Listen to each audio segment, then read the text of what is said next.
La Bible dit, l'homme quittera son père et sa mère, s'attachera, ils deviendront un cerveau.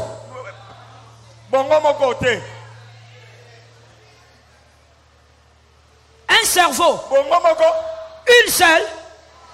Il est question de chair. Le cerveau là, il faut laisser ça là-bas. Travaille avec ton cerveau. Produis ce que tu peux produire. Je parle aux hommes et aux femmes maintenant. Il n'y a pas de travail de honte. Produis ce que tu peux produire et entoure-toi des hommes qui produisent. Il y a des gens qui ne produisent aucun résultat, même pas des résultats d'idées. On va te donner le micro, tu dis que tu veux te marier, on te demande, tu vas te marier comment mon frère? Écoute la réponse, par la grâce de Dieu.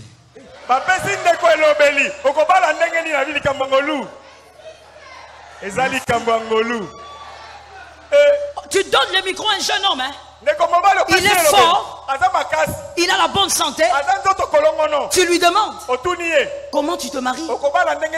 Bon, Jésus est puissant. Le Dieu que le pasteur béni nous prêche, il va ouvrir les ciels. Ma soeur, quitte-le.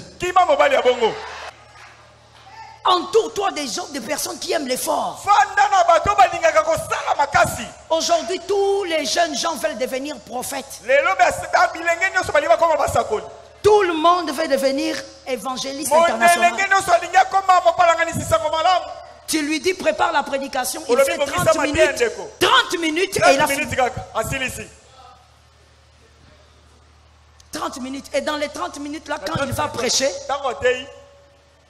il va nous donner un verset qu'on cherche dans la Bible qu'on ne trouve pas. On ne le trouve pas. Mais tout le monde veut quoi? Tout le monde veut devenir. Ton problème à toi, c'est que tu veux devenir sans effort. Tu es paresseux. Tu auras le retard. Même si on chasse les démons maintenant et tout de suite, tu seras en retard. Ève, elle a mangé les fruits parce qu'elle voulait quoi? Avoir des bassins, avoir des seins.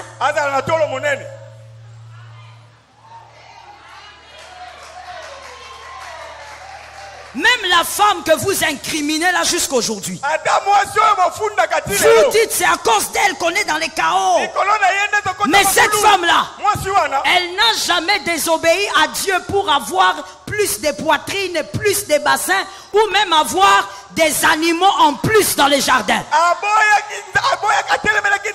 Cette femme a désobéi parce que le serpent lui avait dit c'est l'arbre de la connaissance.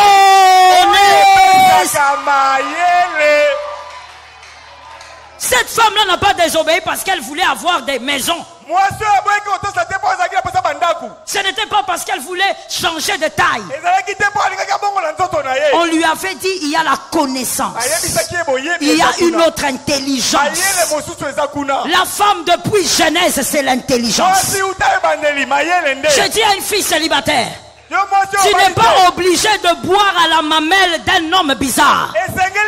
Tu as un cerveau, tu as des mains, tu as des pieds. Travaille, fais tout ce que tu peux faire, sauf le péché. Mais travaille, gagne ton argent. Donne-moi un amen grave.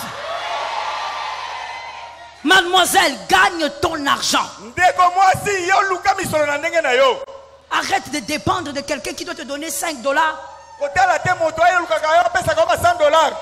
Regarde. Regarde. Mon frère, venez ici. J'espère que ça ne va pas siffler. Tenez ça. Ça, ce sont des billets. Maintenant, je vous dis. Donne-moi $5. Il m'a donné $5. Il est resté avec combien? Donne-moi $10. Regarde comment il a trié. Est-ce que tu as vu comment il a trié? Toi,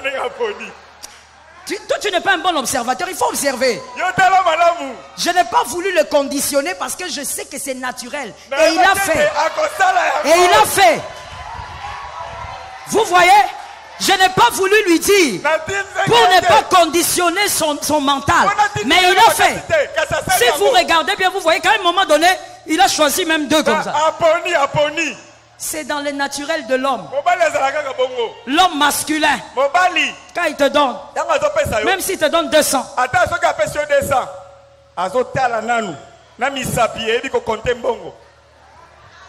il va prendre le billet coupé là. C'est ce qu'il va te donner. Et toi, tu es dépendante comme ça. Ah non. Tu as un cerveau. Tu as des mains. Tu as des pieds. Je dis à une femme, que tu sois mariée ou célibataire, travaille. Travaille. Aime l'effort. S'il faut manquer de sommeil pour travailler, travaille. Aime l'effort. Voilà pourquoi tu as des jupes que tu n'aimes pas.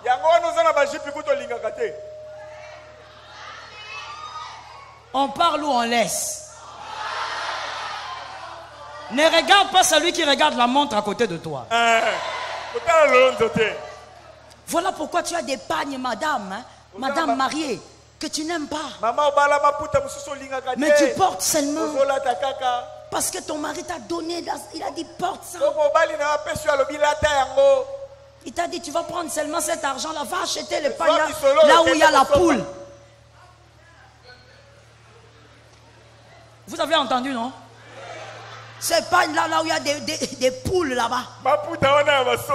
Toi-même tu prends, tu portes, mais tu es fâché. Vous savez, c'est pourquoi des fois quand vous voyez certaines femmes mariées venir fâcher à l'église, laissez-les un peu tranquilles. Hein? Laisse-la d'abord, tu vois, l'adoration va l'aider. Parce que la colère vient de plusieurs endroits. Des fois elle porte un foulard qu'elle ne veut pas, elle porte un pagne qu'elle ne veut pas. Son mari lui a dit, c'est ça l'argent qu'il y a. Si tu ne veux pas, tu laisses. Tu vas dans la chambre, tu commences à murmurer. Maman, tu murmures comme ça. Tu es la fille aînée de ton mari.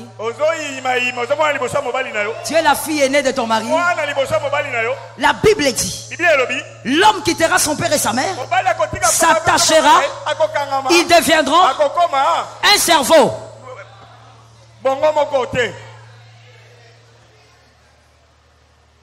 Un cerveau, une seule, il est question de chair. Le cerveau là, il faut laisser ça là-bas. Travaille avec ton cerveau. Produis ce que tu peux produire. Je parle aux hommes et aux femmes maintenant. Il n'y a pas de travail de honte. Produis ce que tu peux produire et entoure-toi des hommes qui produisent. Il y a des gens qui ne produisent aucun résultat, même pas des résultats d'idées. On va te donner le micro, tu dis que tu veux te marier, on te demande, tu vas te marier comment mon frère? Écoute la réponse, par la grâce de Dieu.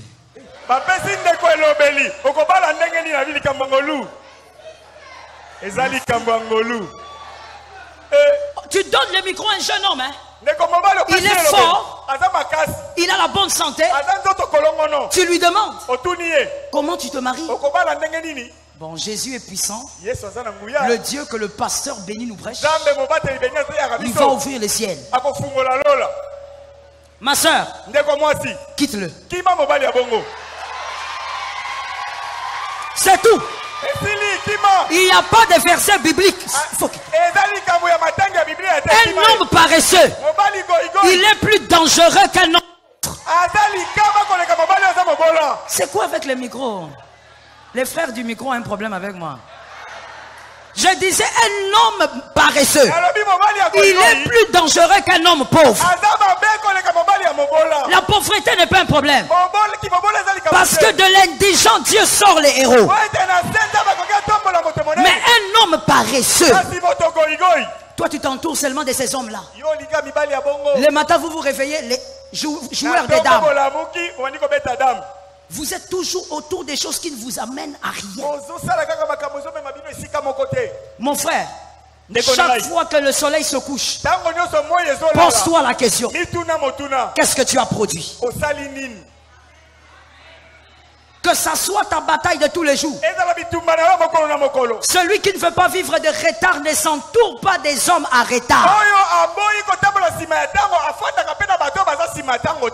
Des personnes qui n'ont rien à faire de leur temps.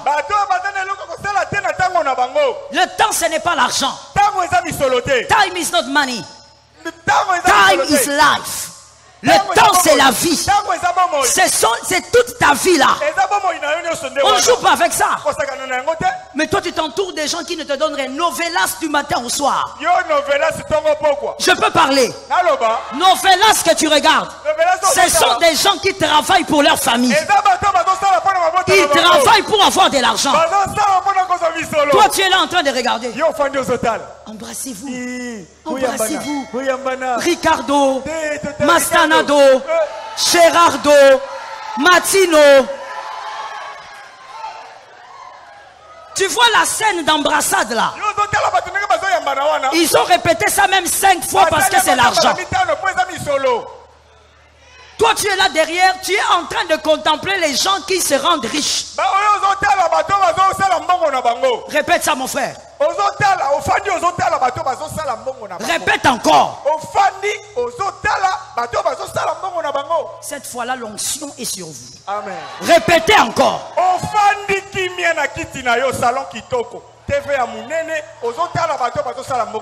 Ah!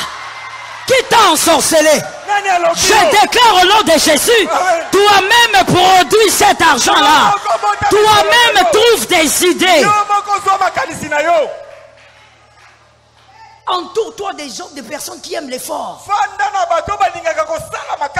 Aujourd'hui, tous les jeunes gens veulent devenir prophètes.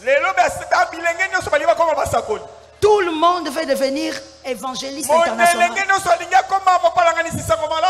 Tu lui dis prépare la prédication, il fait 30 minutes. 30 minutes et il a fini.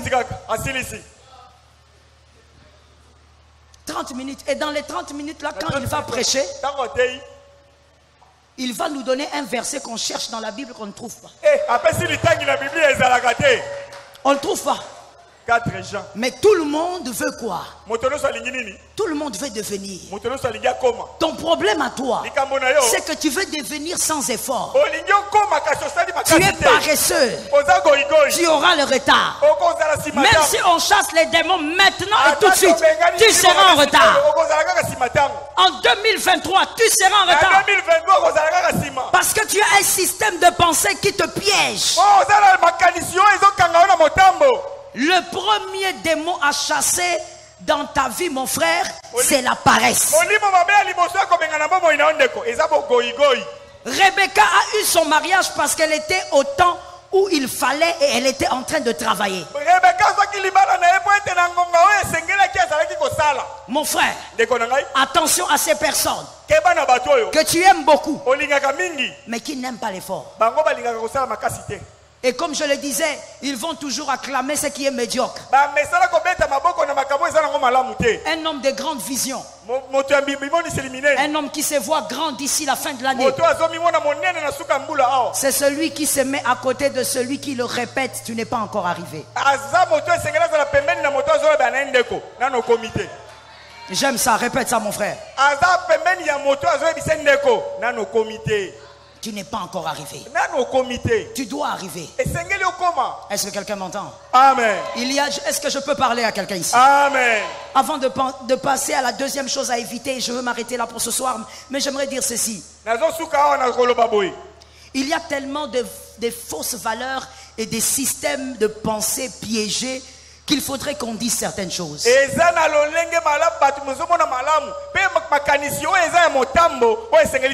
a quelqu'un qui dira, moi je suis Esther. Ça ce sont les femmes, hein? Si je suis Esther, moi j'épouserai un homme grand. Moi j'épouserai un homme intelligent.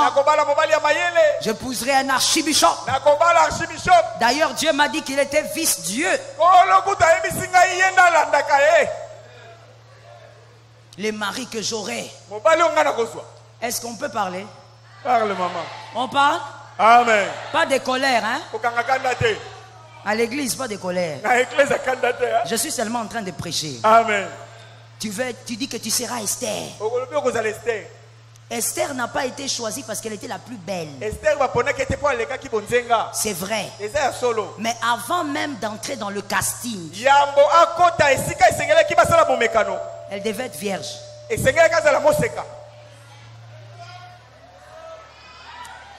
Sans la virginité, même avec l'onction, on ne la prend pas là-bas.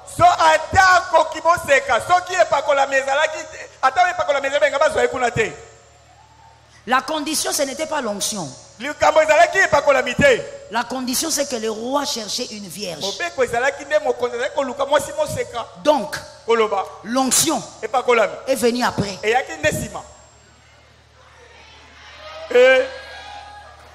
C'est-à-dire qu'elle-même, elle a eu une discipline à s'imposer pour qu'elle soit un jour dans un casting. Aujourd'hui, toi tu dis que tu seras la femme d'un homme intelligent, important. Tu seras la femme d'un ministre d'État. Mais quand on t'envoie seulement à l'école, c'est comme si on t'a envoyé en enfer.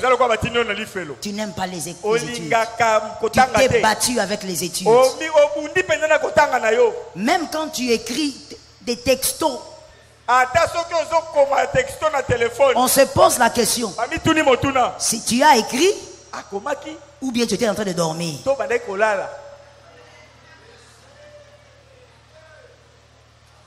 Toi, tu peux écrire fin, F-I-N. Toi, tu peux écrire ça avec 2 F. Mais tu es là, tu dis, je suis appelé à la grandeur. Laisse-moi parler même aux jeunes hommes en même temps.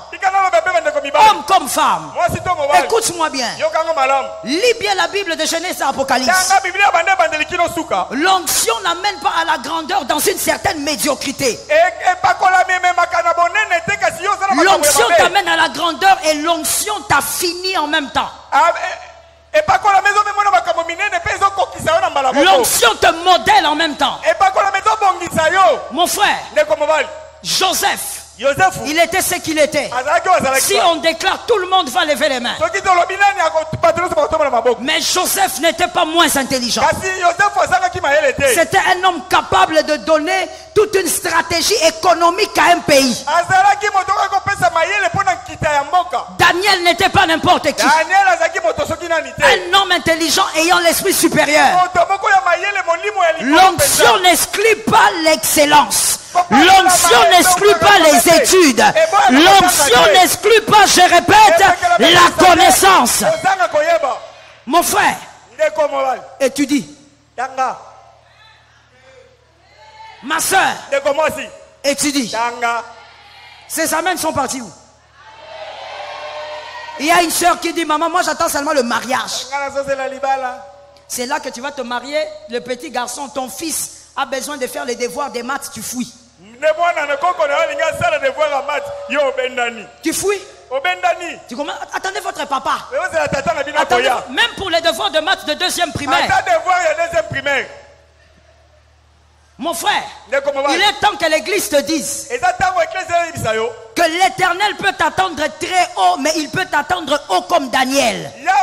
Si c'est le cas, cherche la connaissance et aime les études. Ces amens ont disparu. Aime les études, si tu peux, tu le fais. Je dis à une personne, discipline-toi. Toi-même, tu dois aimer l'effort. Les répétitions qui se passent ici, de la chorale. Qui est choriste là-bas? Ok. Frère, tu es choriste. Lève-toi. Depuis longtemps, là, tu es sur mon radar. Frère, vous faites combien d'heures de répétition? Si c'est... Viens prendre la main. J'aime ta sincérité. Quelqu'un d'autre allait mentir ici. Que Jésus se souvienne de toi. Il a dit, si c'est trop, 2 heures. Vous savez combien d'heures de répétition prenait Michael Jackson?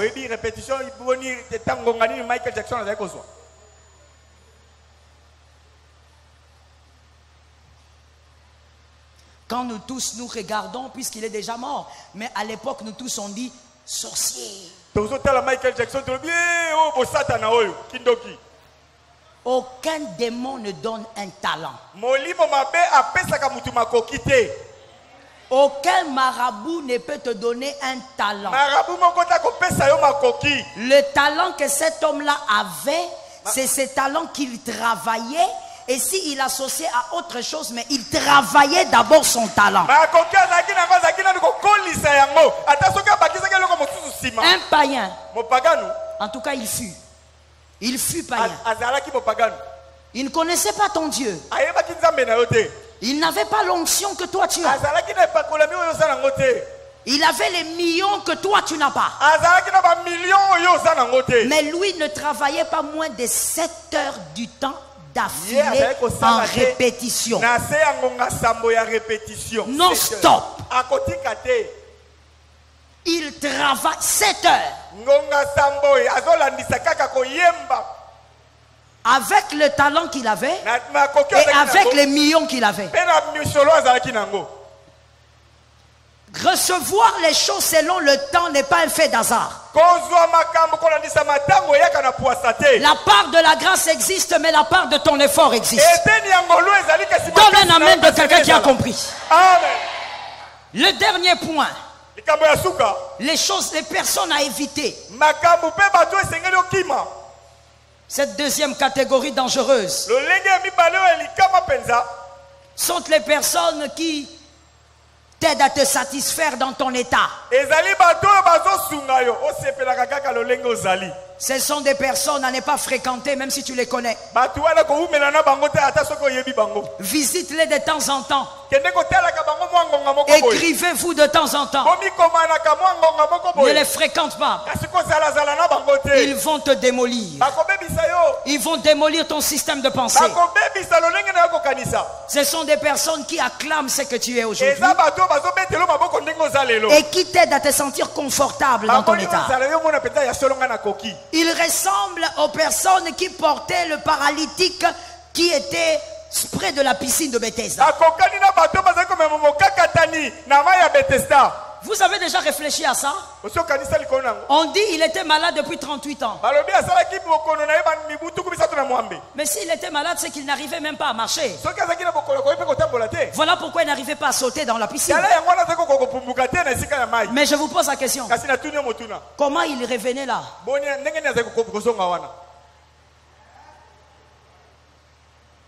Les personnes qui l'amenaient là, comment les mêmes personnes ne pouvaient pas le jeter dans l'eau? Comment ce gars est resté pendant 38 ans malade là? Mais il n'y avait jamais personne pour l'aider à tomber dans l'eau. Est-ce que cet homme ne mangeait pas? Il ne buvait pas. Mais les gens qui amenaient à manger, pourquoi on ne l'aidait pas? Il y a des gens comme ça dans la vie. Ils sont même à côté de vous ici. Ce sont des gens qui sont contents de toi dans la situation dans laquelle tu es. Ils ne vont jamais t'encourager à aller loin. Ce sont les gens qui donnent du retard dans la vie des autres. Lorsque tu es en bas, ils sont contents. Quand ils constatent que tu commences à évoluer un peu, ils essayent de bloquer. Comment ils vont te bloquer? Ils ne vont pas te combattre comme le diable. Ils vont te combattre avec stratégie. Ils vont te dire: oh, pourquoi tous ces efforts? Tu es déjà bien. Préso. Alors eux, quand on dit ça, tu te sens grand. Mon frère, peu importe ta position, ne te sens jamais grand. Ne te sens jamais grand. Parce que se sentir grand t'empêchera de courir. Or, à un moment de la destinée, il faut apprendre à courir. Je dis à une personne, fais attention avec ces gens-là.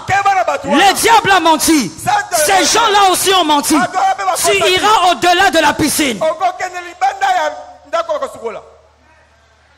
Personne ne voulait voir cet homme aller au-delà de la piscine. Il regarde, on lui donne la nourriture. On lui donne de l'eau. Mais cet homme-là a des pieds, non?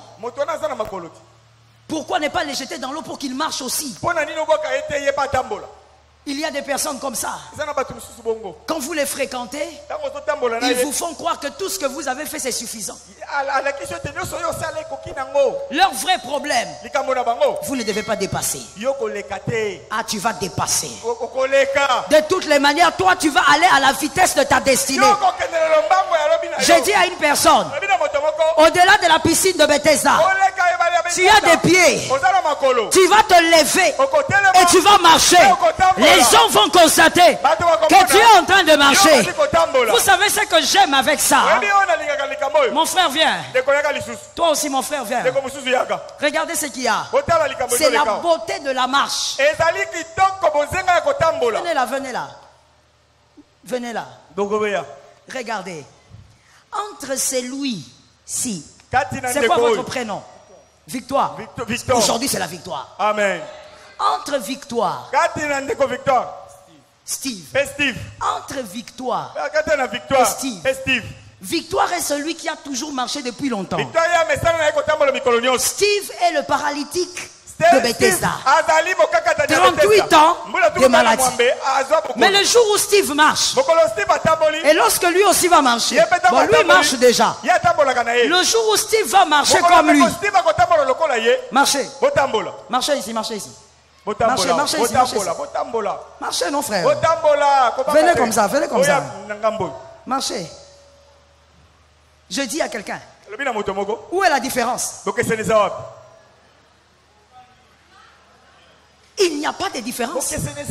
La marche, c'est la marche. Personne ne dira, toi tu es un nouveau marcheur. Toi tu es un ancien marcheur.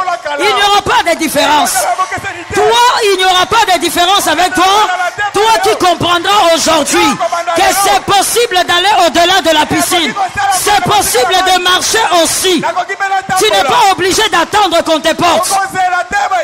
Qu'est-ce que j'ai envie de dire à quelqu'un? Ce que tu as fait n'est pas suffisant. Oh mon Dieu, où sont ces hommes-là? Où sont ces femmes? Ce que tu as fait n'est pas suffisant. Même si tout le Congo t'acclame, tu peux aller au-delà de ce que tu as fait. Je veux te dire une chose. La vérité c'est quoi? C'est que quand Dieu vous bénit et Dieu s'arrête, c'est parce que toi tu as fait comprendre à Dieu que c'était grand pour toi. Parce qu'en réalité, au-delà de toute gloire que Dieu peut donner à l'homme, il a toujours une réserve de gloire que les hommes n'ont pas encore. Ne fréquente pas ces gens qui te disent que c'est suffisant. Ne fréquente pas les gens qui te disent tu chantes déjà bien. Non mon frère, tu peux chanter mieux que ça. Et ça peut t'amener au sommet. Je dis à une personne, tu vas courir différemment d'autrefois. Ce n'est pas suffisant. Tu vas aller de gloire en gloire, de grâce en grâce. La gloire de la deuxième maison sera plus grande. Ah, la gloire de la deuxième maison sera plus grande. Mais pourquoi il y a eu une deuxième maison? Pourquoi il y a eu un deuxième temple? Parce que le premier avait été détruit. Est-ce que quelqu'un m'entend? Amen. Refuse qu'on te dise. Voilà pourquoi mon frère, moi quand je descends de la chair, je ne demande pas à quelqu'un comment c'était. Je n'en ai pas besoin. Parce que je suis toujours insatisfaite de toutes les manières. Tu vois ça? Amen. À chaque fois que je descends, peu importe la chair là où elle se trouve, je me dis toujours, pourquoi j'ai pas fait ça? Pourquoi j'ai pas dit ça? Parce que la vérité, là où tu te trouves, c'est petit par rapport à là où tu dois arriver. Là où tu vas, c'est très haut. Est-ce que je peux parler à cette église? Est-ce que je peux parler à cette église? Vous êtes satisfait de quoi? Il n'y a rien qui satisfait ici. Il n'y a rien qui doit amener satisfaction. Dieu est capable de vous amener à gauche, à droite, devant, derrière. Dieu est capable. Dieu est capable. Ha. Répète ceci à toi-même. Si Dieu me bénit, si Dieu me bénit, si Dieu me bénit, si Dieu me bénit, il ne sera pas en déficit. Il ne sera pas en déficit. Amen. Yes. Pourquoi tu penses que tu es arrivé quelque part, mon frère? Tu n'es pas arrivé. Qui est celui qui t'a dit que tu es déjà trop intelligent? Tu es plus intelligent que ce que tu es. Qui t'a dit que ce que tu as acheté c'est suffisant? Tu peux acheter plus que ça. Je dis à quelqu'un, Jésus a dit à cet homme, tu veux être guéri? La vérité c'est ça. C'est ça la question. Est-ce que tu veux? Ce soir, est-ce que tu veux? Non, il ne s'agit pas seulement de refuser les retards. Il s'agit aussi de garder sa vitesse. Est-ce que tu veux? Si tu le veux, n'écoute pas les gens qui disent que tu cours bien.